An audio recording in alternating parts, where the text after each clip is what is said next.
So we're actually quite passionate about the subject that we're going to present today.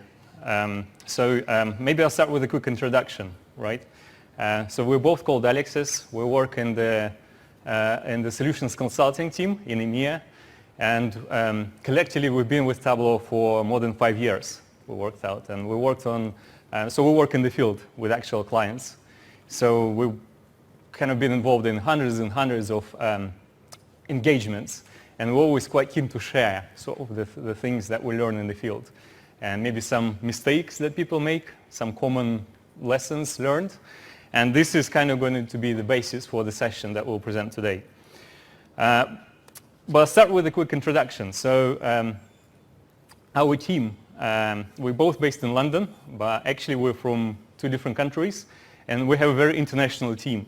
And what we quite often talk about is stereotypes, right? So we have people coming from different countries with different cultural backgrounds, and it's just quite interesting to see and compare, like how we're being perceived by our clients and how just we're different to each other.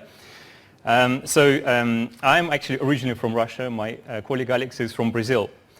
And I was kind of it would be interesting to see, I was keen to explore a little bit, like what is the perception of people, from Russia and the perception of people who come from Brazil. So obviously there are some common stereotypes. So for instance, people from Russia, obviously we have a World Cup going on right now, and apparently people from Russia don't smile that much. So actually this is an article I found on the BBC website that people specifically being taught how to smile, just to be more welcoming to all the foreigner supporters who come to Russia. So I thought that was an interesting article. And what about Brazil? So when I think about Brazil, first thing I think about is kind of football. So actually both Russia and Brazil is still in the World Cup, so we'll see who does better. But one thing, very specific thing about Brazilian football team is they always play with a smile. So if you think about all the greatest Brazilian players, you've got Pelé, you've got Ronaldo, Ronaldinho, like it doesn't matter how well they're playing, but they always smile and play with a smile, right? I think Neymar is a bit of an exception here. He's more into crying and just like... But that's kind of my general perception of Brazil. So obviously being a data geek, I was actually quite keen to explore, are these stereotypes correct? Like can we find some scientific evidence for this? Trying to prove these hypotheses or disprove these hypotheses. So, and actually I found a way to do it. So what I've done is I did this little experiment, collect a lot of data from social media with pictures of people. And now we have this great technology, basically machine learning technology, which you can apply to automatically analyze people's emotions. So what I've done is I collected thousands and thousands of pictures of selfies from Instagram. And this was the result of my analysis. Basically, I worked out the percentage here shows us how many people from different countries smile in Instagram pictures. So as you can see, like Alex and I, we kind of represent 2 polar opposite sides of this smiling spectrum, right? So, and this is going to be our theme for the session today, really. One thing that would be interesting to see is kind of, observe how we're different, and also maybe Alex can tell us a little bit more about the actual session today and what is it that we're going to talk about in terms of like smiling and the content itself. Hello, thank you, Alex. Thank you for putting me on the spot. Guys, I must tell you, to find this picture of Alex smiling wasn't easy. It was really hard. And I told him, I'm going to use a normal picture, but he wouldn't let me do it. So if you switch the slides, please. So, does anyone know what this is? Or does anyone doesn't know what this is? Huh? It's a database, right? And I'm saying this because some people said this is a battery. So just to make sure that this is a session about database queries, okay, optimizing database queries. And one thing that when we talk about performance, it's good to keep in mind that database queries are something that happens with everything we do in Tableau. We generate queries. You understand more in a minute, but we're not going to be touching this kind of things, which are calculated fields, which could be badly written like this one and cause the database to sweat and be slow. that's not the topic. We're going to go and focus on specifically this. But keep in mind that usually we only go to what we're going to explore here after we looked at the design of the workbook, design of the visualizations, because the more complex is the design, the more database queries we generate and the less efficient queries we generate. So this is something to keep in mind. So if you switch slides. So our agenda, it's very packed. So keep in mind we are recording this session, so you don't need to take a lot of notes. The presentation will be available as well. We'll cover concepts like custom SQL, the kind of things that Tableau is doing for us for free to optimize performance, and it's getting better and better with each release. We'll talk about join culling, cross-database joins, filters, big data, which is a popular topic. So these are like, like top 10, top 8 things that we thought we could show in 1 hour, but there are much more, obviously. Okay, so Alex, let's start by really, what is Tableau from the perspective of queries? Okay, so what is Tableau in the context of the session today? What we find is, we obviously meet with people who use Tableau for quite some time, and sometimes it's still not quite obvious what is happening behind the scenes when you connect Tableau to your database in a live mode. So Tableau essentially is an interface to SQL, right? So when you open Tableau, you see this blank canvas, and the way you use the product is you drag and drop dimensions and measures into the view. So what happens behind the scenes?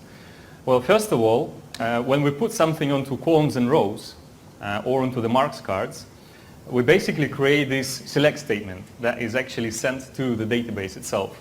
So if it's a blue pill, then it becomes part of the select statement and also goes into the group by clause. If it's a green pill, then it's normally something that we want to aggregate, and it just becomes part of the select statement itself. Then we can put something on the page itself shelf or on the filter shelf, and that goes into the where clause, right? And then we can do some more advanced things in Tableau. So for instance, we can use calculations, like simple calculations, so usually become part of the same select clause. Table calculations are actually performed on the front end. I will show you later on how it actually works.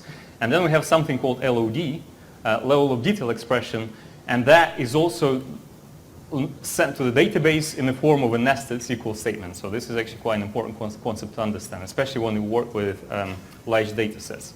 So let's do a quick demo and just kind of look at these things in real life. How does it work in practice?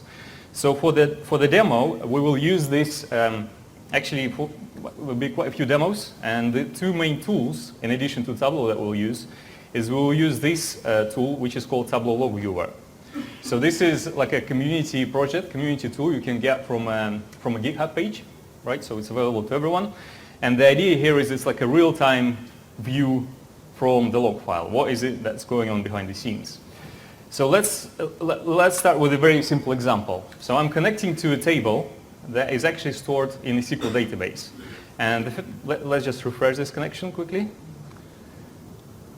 Okay, and let's start with a very simple, I'm just going to take sum of sales and put it into the view. So I'm going to drop it onto columns.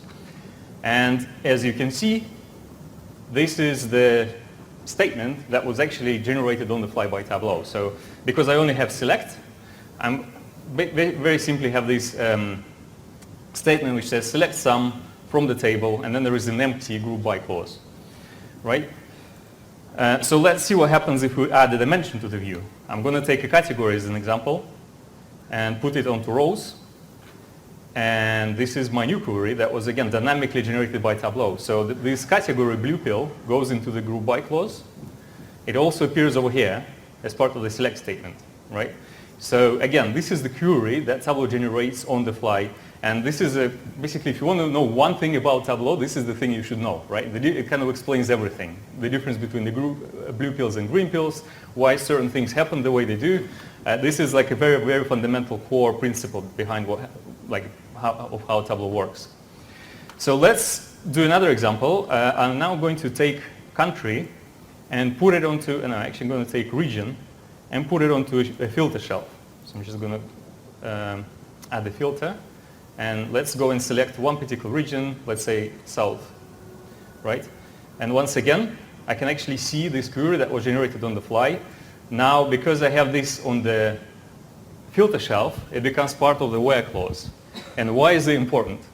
So obviously, everything that goes into the where clause, you can actually optimize your database to kind of process the query better. So for instance, you could partition your database in a certain way, or you can create some indexes, which means that this query will run better when you use it in live mode. Yeah? So that's essentially kind of lesson number one. Let's look at some other examples. So a simple calculation. I have one prepared already. And it's a very, very simple calculation. I'm looking at cost, right? And the cost is, the way I calculate it is I have this, I basically take sum of sales and subtract profit. So that's going to be my cost.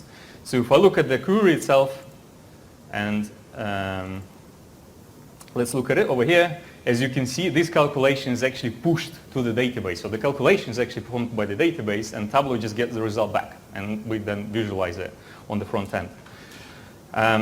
This is what happens when you use a simple calculation like that. Another example would be to look at table calculation. So table calculation in this case is I'm looking at the percentage of revenue, so percentage of sales generated in different countries. So obviously, as you can see over here, I have a little triangle, which tells me that this is actually a table calculation. And table calculations are actually performed in Tableau. If I look at the actual query, there is nothing here that says calculate percentage of total. So why is this important? Again, depending on where you think the bottleneck is, you might want to bring certain calculations into Tableau by writing them as table calculations, if that makes sense. So the query itself is actually quite simple. All the complex logic is done on the front end, and this is an example of that. In some cases, you might want to push that calculation onto the back end, and this is an example that I had in the previous slide. Another example I wanted to show is LOD, level of detail expression. So LODs are, those of you familiar with them, it's a very powerful tool in Tableau. It enables you to do some really advanced analysis. You can do all sorts of things with it. In this example, I have a very simple level of detail expression that says, so basically I'm trying to work out the average order size in different countries. So the LOD itself is actually very, very simple. I'm saying, okay, for a given order ID, calculate the sum of sales, and then I'm looking at the average order size for different countries. So you see here I'm applying average on top of it, and I'm calculating it for different countries. So even though the LOD itself looks really simple, if I look at the query that was generated on the back end, let's look. As you can see, again, this is kind of thing that would make your DBA sweat a little bit. It's a very hairy SQL statement.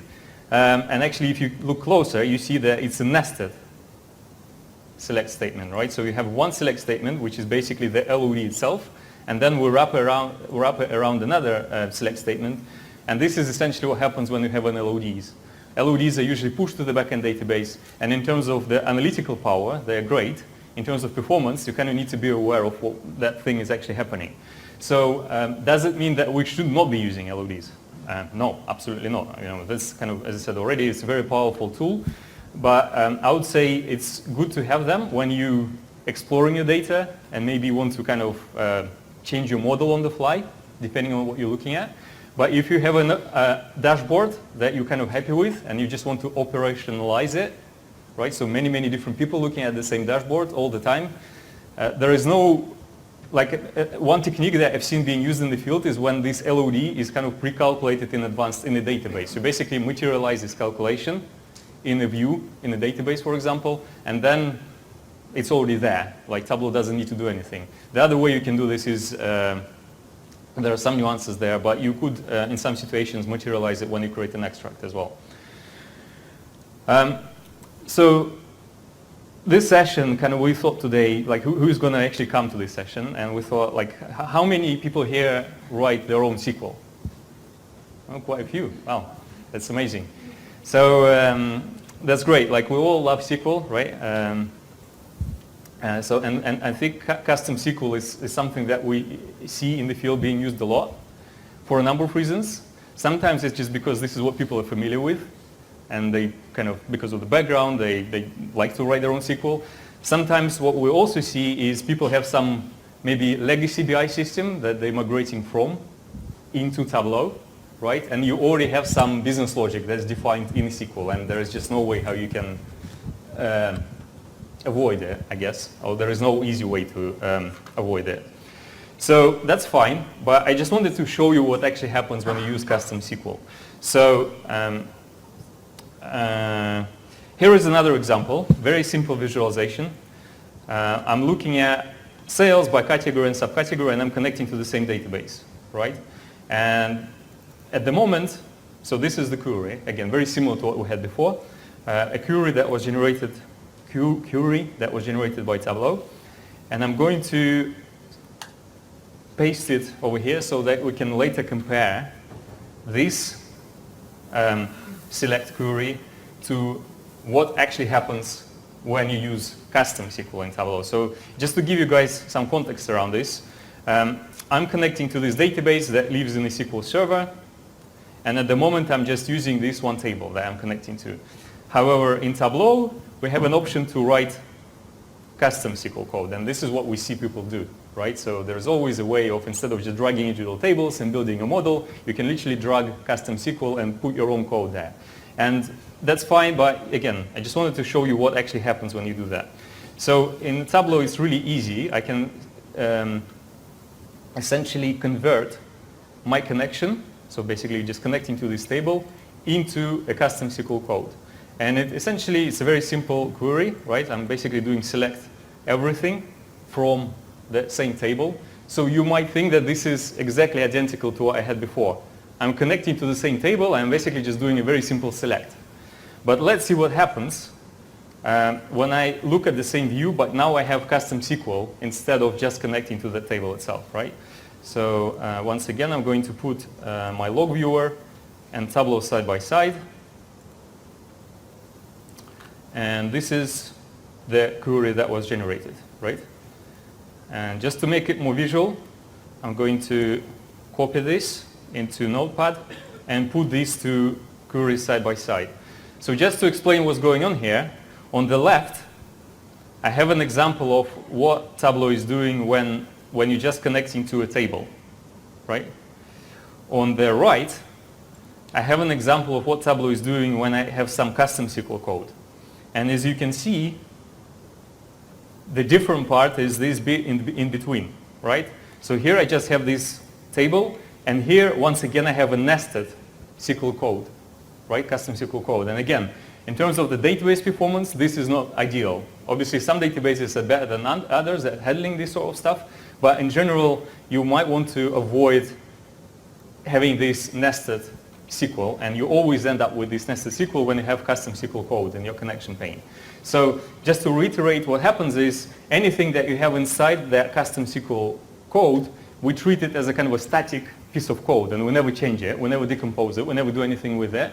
Everything that you do in Tableau subsequently, we just kind of, again, build this other select statement that is outside, right? So hopefully it makes sense. So we basically end up with this nested select statement, which might not be ideal. So what can you do to get around this problem? Well, ideally, maybe not use custom SQL at all. Again, we just discussed that unfortunately sometimes you have to use it. There are ways around it. So obviously if you have an extract, it maybe is not really such a big of a problem. An extract is usually created maybe outside of the working hours. We don't really care that much about performance. Once the data has been extracted, it's really the performance of the query is not really that important.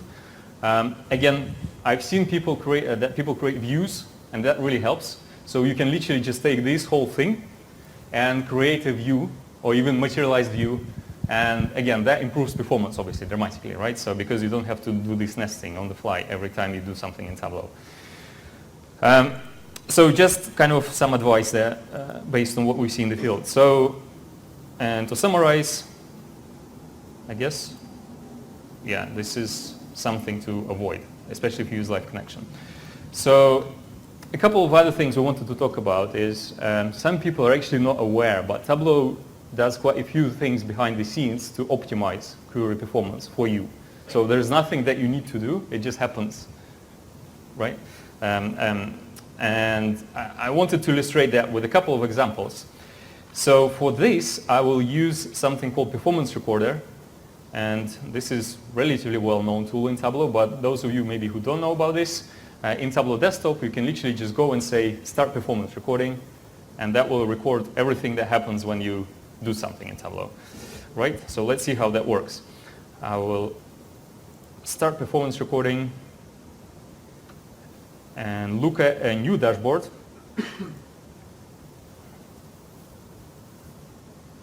And this is a dashboard, once again, which is connecting to a database, right? A live database. It's kind of variation of a Superstore dashboard that you get with Tableau Desktop.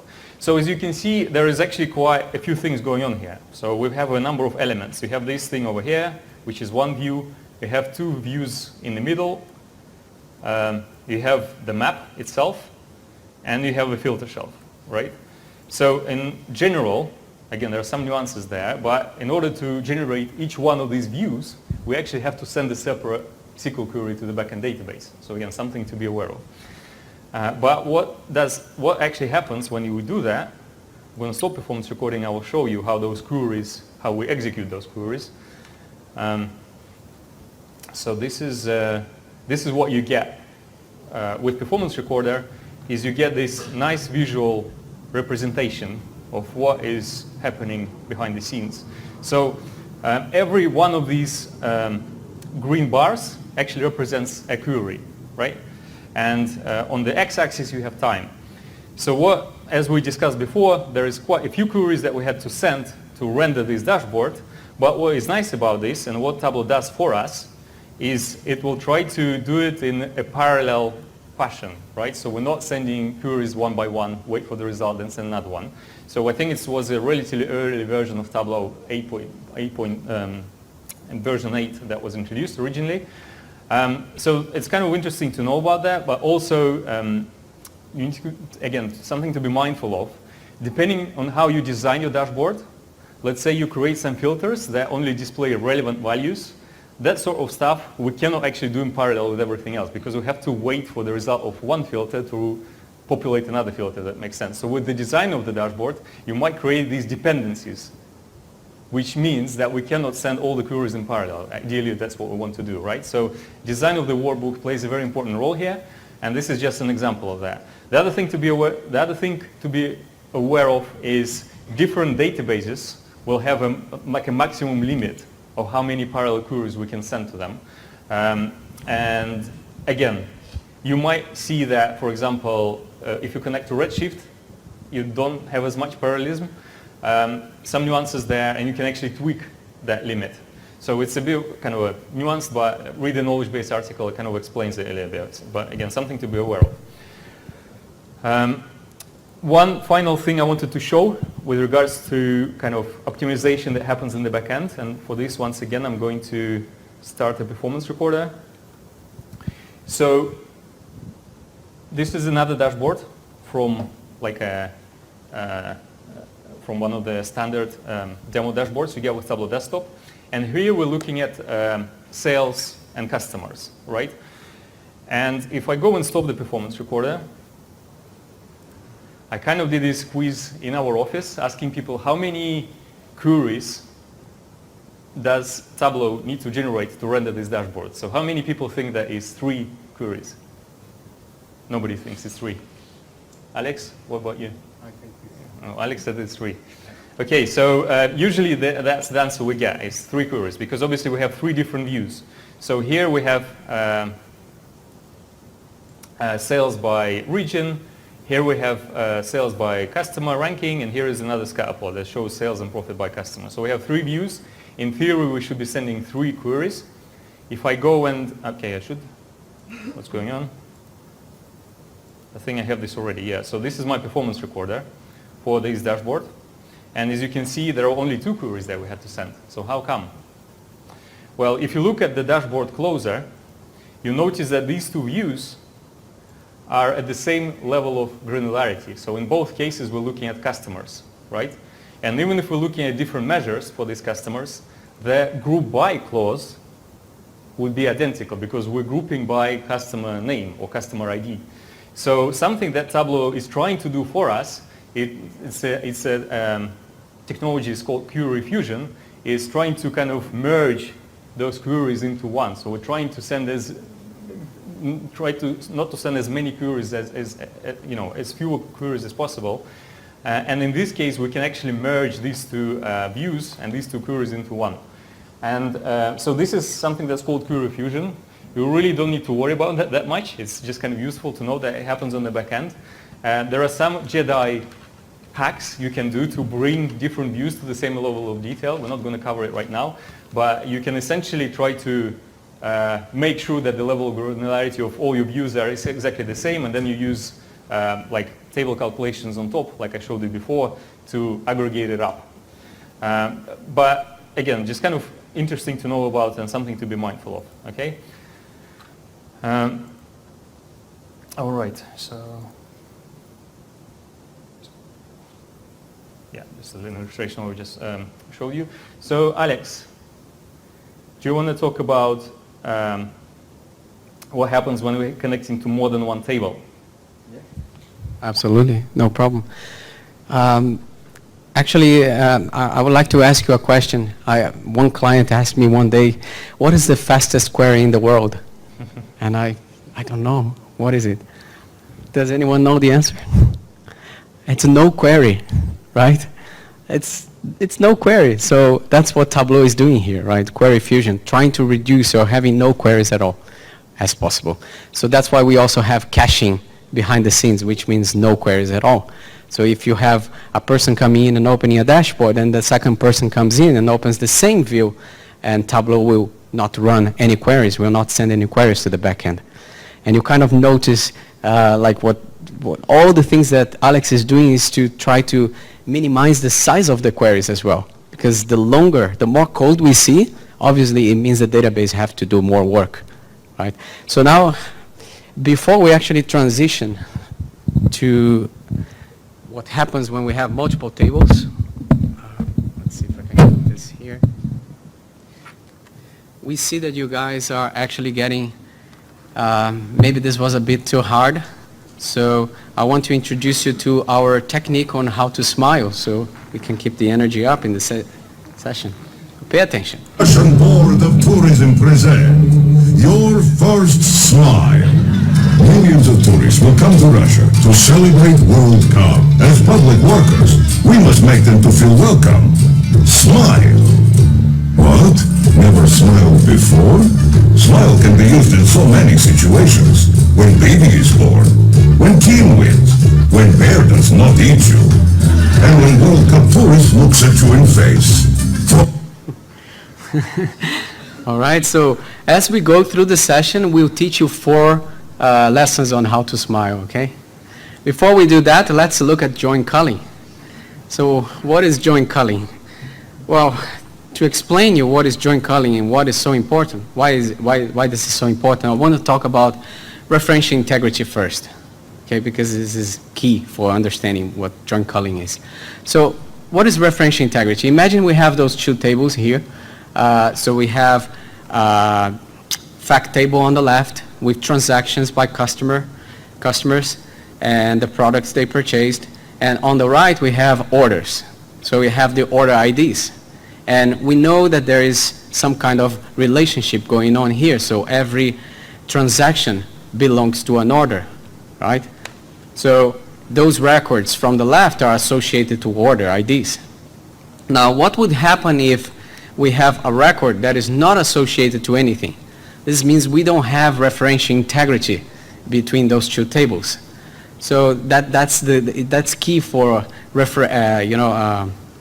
databases, relational databases. We want to keep the integrity. So what DBAs usually do, they enforce referential integrity in the database to protect for that thing to happen. So for example, if I want to delete an order ID on the right, I first have to delete all the transactions, and then I'm able to delete the order ID. So there's no dependency anymore. So yeah, so this can be enforced in the database, and if it is, that's great, because Tableau will see and we will understand that there is referential integrity, and it can do good things for us by knowing that.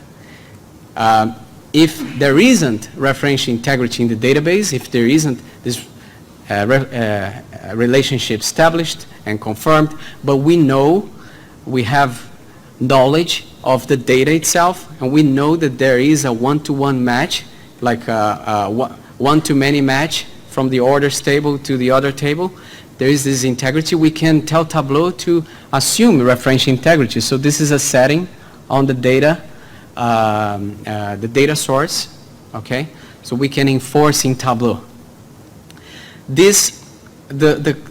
I will tell you in a minute why this is important, but keep in mind that this feature is only applied for inner joins. So if you have full outer joins, left joins, right joins, this assuming referential integrity will not take place, will not do anything. And if you have 20 connections in the data source in Tableau and 20 inner joins, it will be applied to all of them. It's all or nothing, okay? Okay, so how can we exploit, and what can we do to exploit this thing? So imagine we are joining our tables now, and that's the table we get on the right. So there's no data duplication, no data loss, perfect referential integrity going on. And if I ask you a question, what's the total sales amount? So you might be thinking there are potentially two ways for Tableau to answer that question. Either it could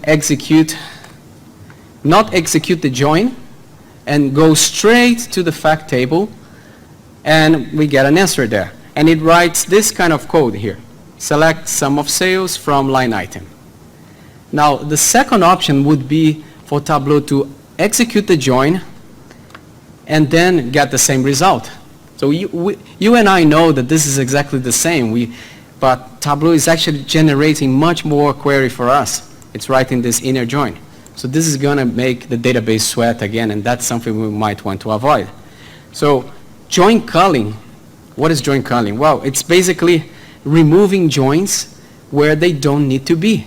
So in this case, there is referential integrity, so we can just apply join culling and completely ignore this inner join and run the query on the left.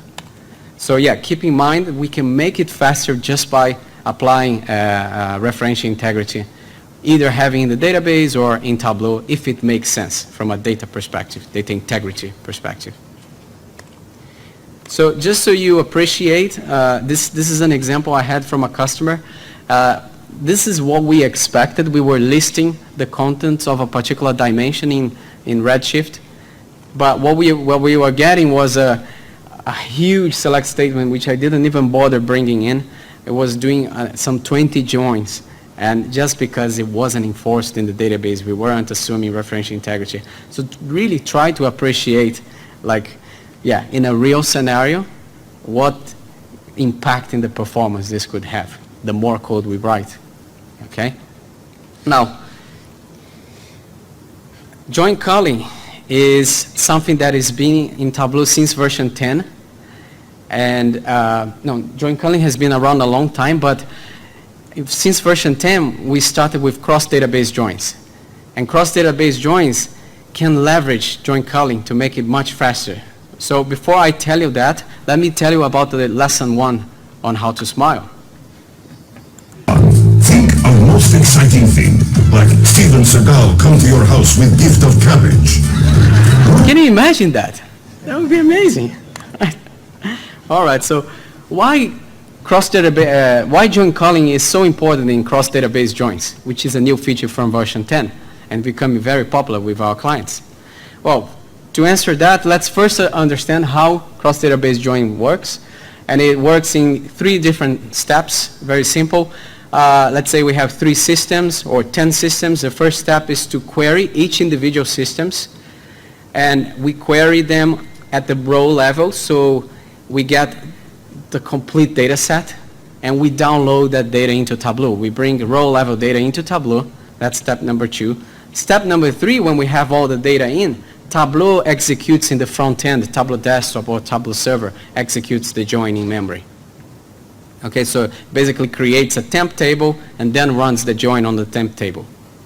So the problem is, well, running a query on one database could take some time. If you have now 3 systems to bring data in, it can take much more time, and then try to appreciate now more and more customers having a hybrid cloud strategy, combining data from an on-prem system with a cloud system, or just generally moving data around. That's going to take more and more time. And we've done some tests with our clients, and we've seen that roughly 70% of the time is spent just moving this data into Tableau. So if really that's something we might want to remove, like if we can stop moving this data around, that's something we might want to do. So let me show you an example of how we can exploit join culling to remove this data movement. So for this example, we continue elaborating on what I had earlier. We had our fact table with the transactions. We have the orders here. There's an inner join between them. Now we bring in as well the customers that place the orders and the nations. Where are they coming from? The locations of our customers. And in this case, so I have cross-database joins effective. I'm going to simulate a scenario very common where the CRM system with our customers is on a different system, and we have our transactional system storing the transactions of the store, right? And the question I want to ask is, how many of these customers placed an order? So how many orders effectively? And, how many customers? So to answer this question, I mean, really, I could go here and see, because these are joined by the customer ID. So I could really go directly here and only run this part, right? I don't need to execute this part here from this side. So I want to apply join culling in this side here. So let's see what happens if I do it and if I don't do it, if I have Tableau running the normal join without referential integrity. And obviously these are different systems, so I cannot enforce referential integrity. That doesn't exist. They are in 2 different systems. So I have to do it in Tableau. So let's hop onto the Tableau desktop. And what I've got here is 2 data sources. The first one, so this is exactly what I have, the 2 systems, my CRM and my transactional system. One of them, I assumed referential integrity.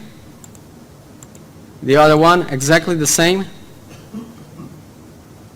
without referential integrity. And let's try to answer that question. So first I go to the one without referential integrity, and I go to the order table and get the distinct customer IDs. For that, I'm going to use performance recorder so we can compare the performance. Start performance recorder, distinct customer keys.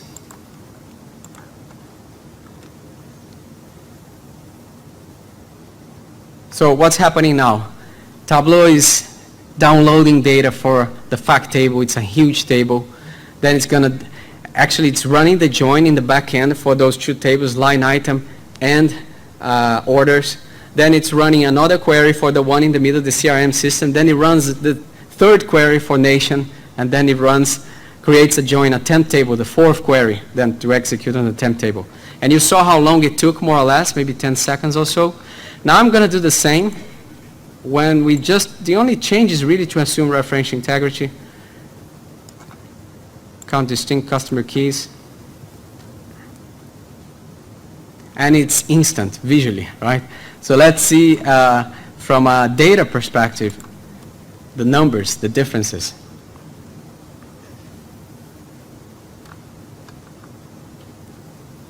And by the way, when we are on the field, those are the tools we really use. We use performance recorder and we use log viewer. So there's no magic here. You guys can use them. They are free and really help troubleshooting your problems. So here we have the first one. Like I said, we get a query for the small nation table, the rightmost one. We get another query for the CRM system, getting customers, select customers from this customer table. And then we have the fact table, which is in the bottleneck, right? It's our bottleneck. Yeah, it tries to do parallel in parallel, but still we have to wait, and that alone takes 16 seconds. And finally, it runs the join in the front end, which takes milliseconds. And now the second case takes only, less than 3 seconds. So, the conclusion is that you will see improvements of roughly more than 50% just by applying referential integrity, if it makes sense. So a few takeaways is, try to avoid the data movement. Use extracts when possible, because then you basically materialize the data in Tableau. And configure referential integrity in your database if it makes sense. Smile to your DBA. Maybe he'll do it for you.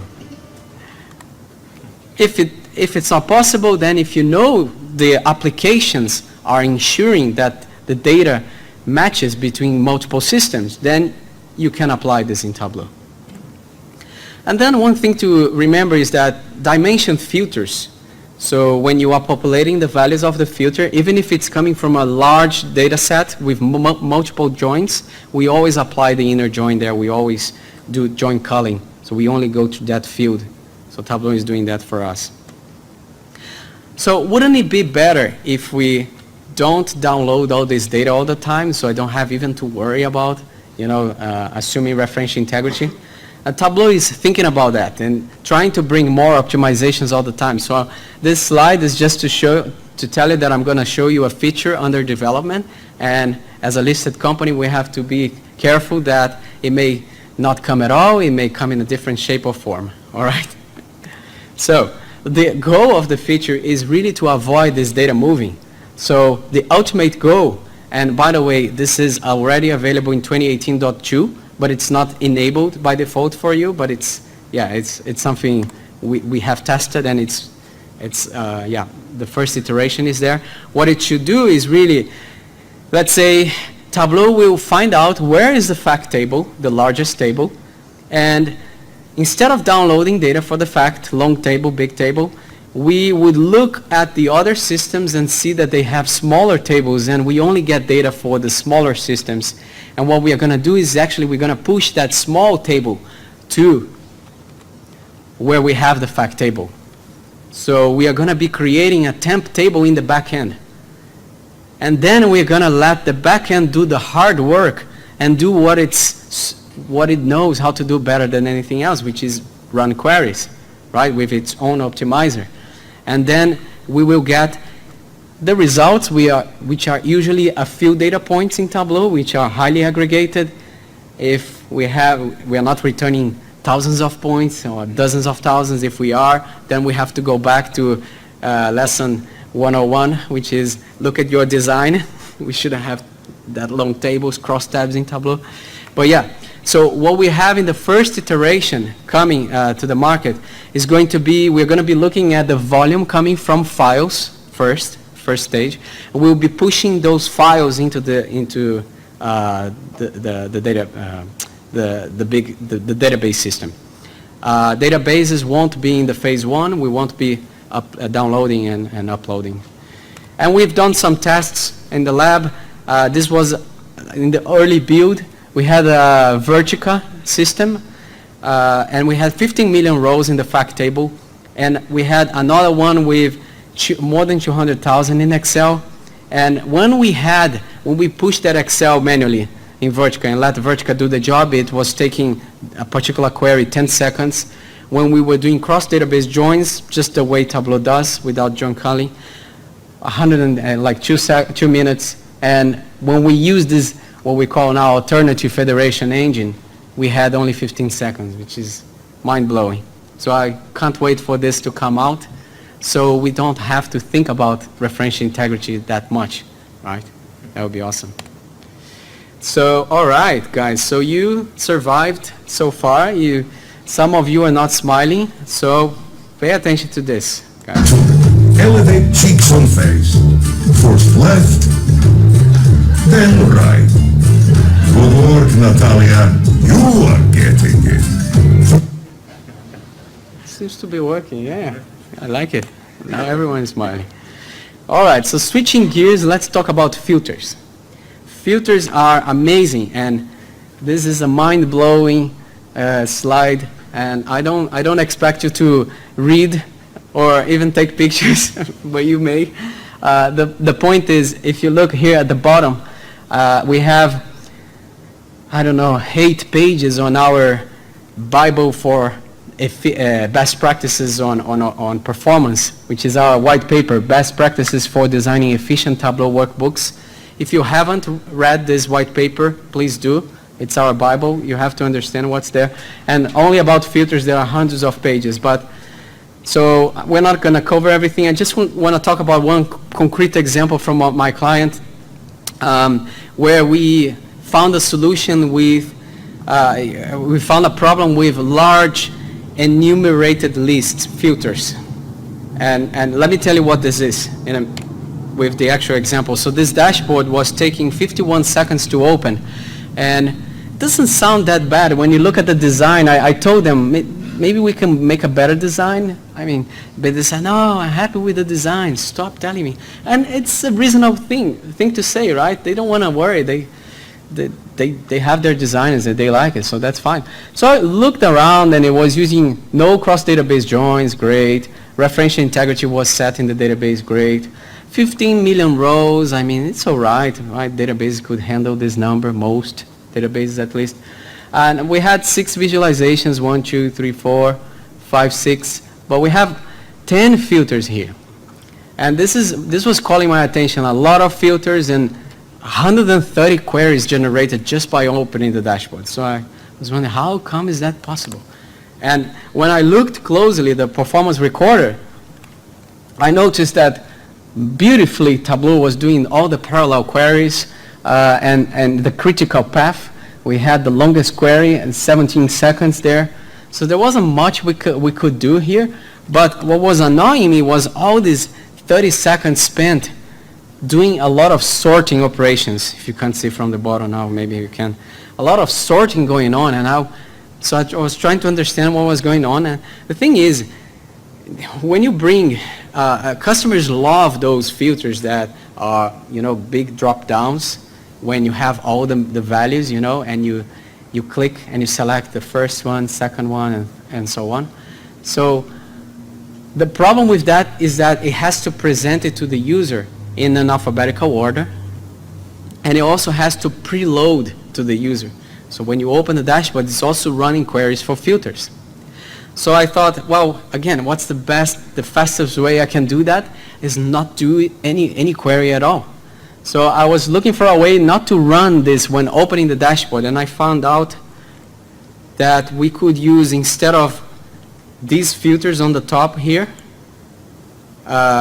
which are pre-populated when the dashboard opens, I used these guys at the bottom. And in most cases, this wouldn't be important because you wouldn't download, query the database for many values if you are applying best practices. But in this case, those fields were highly cardinal. The values being presented to a user to pick from a drop-down were 6 million values, so basically all other keys. Who on earth would remember, right? You probably have the order key written somewhere. So all we need is to type the order keys and filter down. So that's what those multiple value custom list filters do for us. So let me show you here how they look like in Tableau. By the way, this is not the exact dashboard from the client, but it's a almost perfect replica because they wouldn't let me keep their dashboard. So instead of this drop down here, for the highly cardinal ones, I use this custom value list. So the way it works, I put a quick space here, and now when I click this button, it runs the query and it sorts. So it only does the job when it needs to do it. It's perfect. So I went back to them and applied this technique, and now the dashboard was running, opening in 24 seconds. And I thought, wow, that is amazing. They will love it. However, they said, Alex, come on, our executive was too busy. We need this below 10 seconds, ideally. So I come back, and Alex and I spent a day looking at it, and what we found out is again, we can't go against the forces of nature. I mean, we had 15 million rows, and we analyzed the dashboard, and we found that it was really comparing 2 years of data, this year versus last year. And the database had 15 million rows, but they were 10 years worth of data. So what we did, we just applied a simple filter to look at the last 2 years. And now the dashboard was loading in 4 seconds. Amazing, right? So a simple city thing sometimes can have huge impact. So I kind of felt bad that I spent so much time researching the filters when I could just potentially have tried this one. But yeah, all in all together, those 2 optimizations made it super fast. 81% faster than the original one. So the other thing, so let's talk about, because we are talking about filters and Tableau trying to make our life better and make things natively faster, we just released this hierarchical filter feature, which what it does is it's twofold. One thing is to make the user experience better, because what happens in Tableau is like if you have a hierarchy like this, you have categories, subcategories, and you select furniture and office supplies, you want to show only what's within subcategories because there are clear hierarchy between those fields. And for that, earlier we used to have show only relevant values, but that would apply to all other filters in the dashboard, and they would start chaining queries like Alex explained. This one only goes downstream. So it only will query in the direction of the hierarchy downstream. So the performance will be much better, and the experience for the user will be more predictable as well, like how the filters behave. So yeah, if you haven't checked this feature, I believe it's actually done by default. So if you drag and drop a field to a filter which belongs to a hierarchy, there's a new tick mark on the setting for the filter which enables this hierarchical filter. Right, Alex, what do you think? Are people still happy, or do they need one more lesson? It's a mixed reaction. Okay. So let's keep the energy level. Squint eyes and drop jaw. Look at you, Alex, smiling like an oligarch. Yeah. It's tough to be Russian. You get so many jokes about oligarch connections, and yeah, that's kind of my daily life in our London office. So let's talk about big data. So again, very often we get this question, how does Tableau work with big data? Can Tableau actually work with big data, right? Everything that we talked about so far. So I work with clients that analyze IoT data, analyze clickstream data, logs, and you can potentially have millions of records or even billions of records created every day. So some of these techniques that we talked about are still very relevant and still applicable, but imagine if you want to send a live query to a database with so many records, it's just not practical to try to do that. So what's the other option? Trying to create an extract. And I actually had met with a client in the morning. They were trying to do exactly that, trying to extract data from BigQuery with lots and lots of records. And that is not very practical. Yeah, you see that guy smiling over there? So what do people do in these situations? So let's talk about that. So anything that we normally interact with in real life has some kind of a hierarchy, right? Some kind of a structure. So if I read a newspaper, the way I navigate around the newspaper is I look at the table of contents, I find some articles that I'm interested in, right? Inside of the article we have paragraphs, maybe inside of those paragraphs we have sentences we can break it into words into letters. So there's a natural hierarchy. So the same applies to many other things, geographies or time. There is a natural hierarchy to it. So when you work with big data, the most number one advice is to build a data strategy that mirrors this way how people actually going to interact with the data. So if we look at time, for example, you could basically start with this high-level view So you build a dashboard that shows some KPIs. Normally at that level, people don't need to see every single event in a log stream or every single transaction. They just want to see some high-level KPIs, maybe by month, or how does this year compare to the last year. So the way you start navigating is you start looking at years, and maybe then you look at months. And that what you do is you build this data strategy, so these two levels of data are actually stored in an extract in an aggregated way. And this is quite an important concept to understand. So you don't actually copy your raw data into an extract. You aggregate it at the point when you extract it.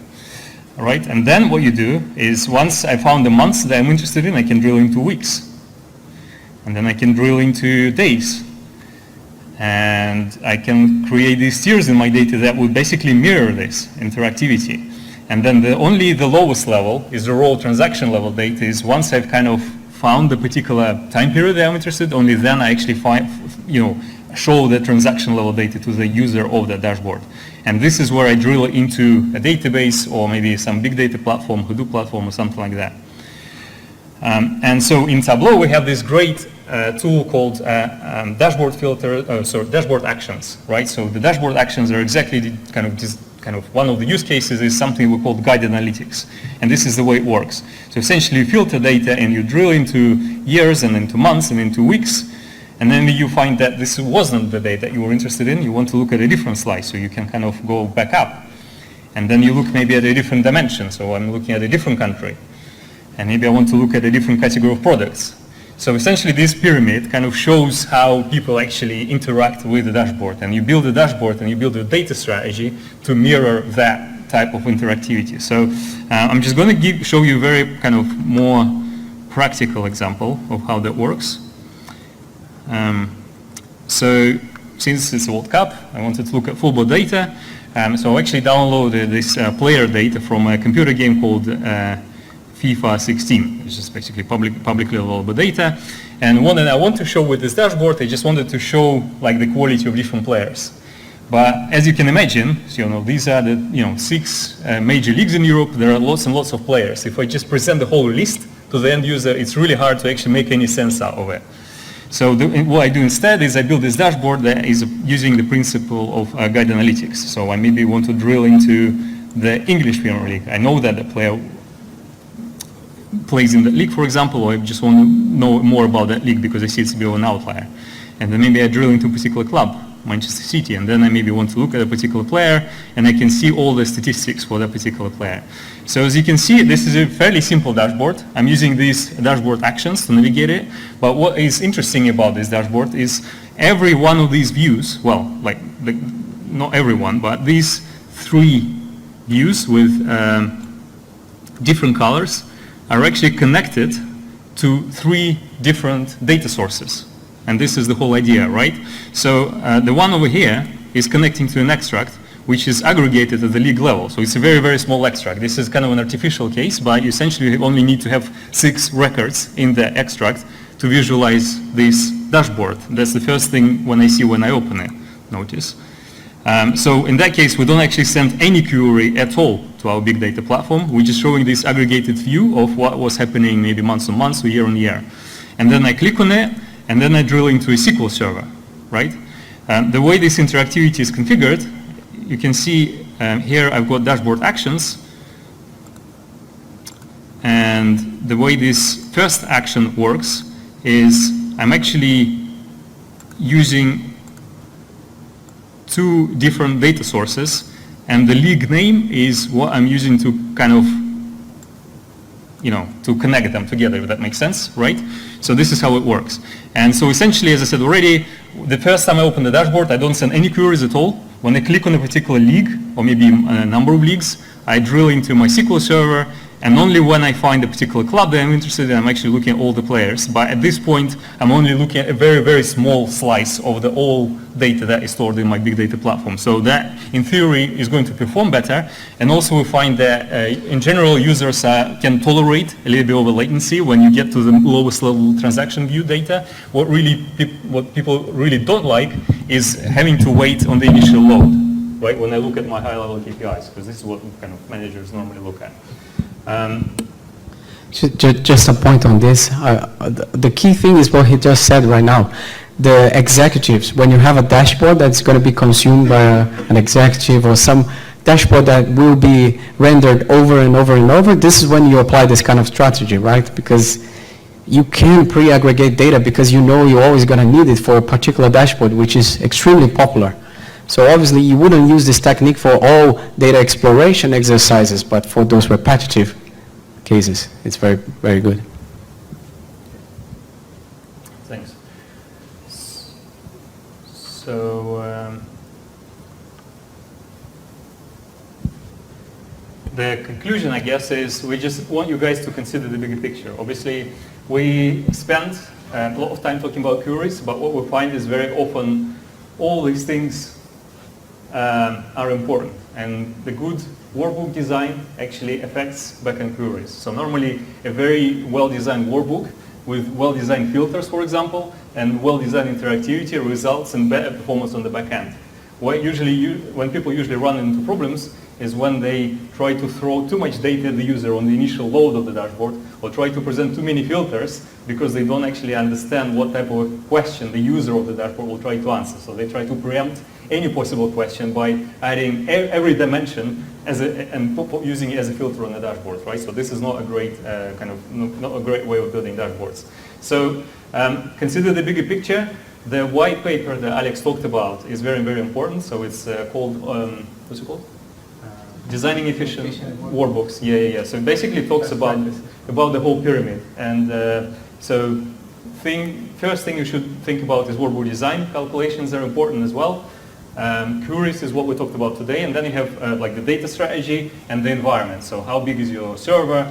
Again, I met with a client yesterday. They were basically trying to solve the problem by just throwing more hardware at Tableau server, and they found that it's still the query is still slow. Of course, it is slow if you're using a live connection to a database. So all these things are important. And keep in mind that it's usually not Tableau. It's because you're throwing the database, like you're putting the database to sweat. Right? I don't want to defend Tableau, but most of the time it is. Okay. So please fill out a survey. Alex actually has another session he's going to run to, but I will stay here. So if you have any questions, please stay and ask me. Please fill out the survey. And the very, very last thing, we've got rule number 4 for you. 4. Expose teeth. Like to bite someone. A little wider, Boris. There you go. All right. Thank you, guys. Thank you.